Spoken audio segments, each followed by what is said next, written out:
Progress Test 5. This test is in the teacher's book. You will hear a student describing a book she has just read. First, you have some time to look at questions 1 to 4.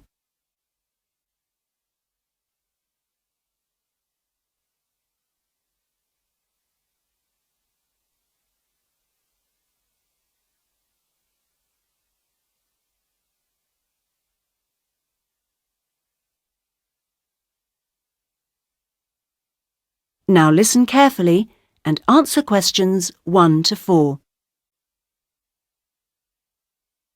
OK, now the book I've chosen to tell you about is The Cambridge Companion to Australian Literature. It's an introduction to the subject and was published in 2000. The book was edited by Elizabeth Webby, who's Professor of Australian Literature at the University of Sydney, and each chapter is by a well-known scholar or critic working in different literary fields in Australia, so the people who wrote it knew what they were talking about. This book begins briefly itemising what's happened in Australia in the past 2 centuries, including its literature. I found this very useful because I'm afraid my knowledge of Australian history is pretty limited.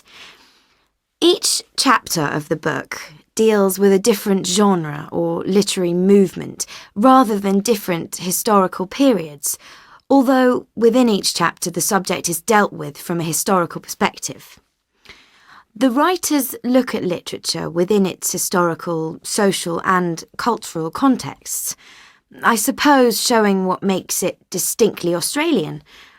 I think their aim is to introduce the subject to the interested reader from outside the country, and although an expert in the subject might find it interesting, it's probably more for someone like me who isn't a specialist.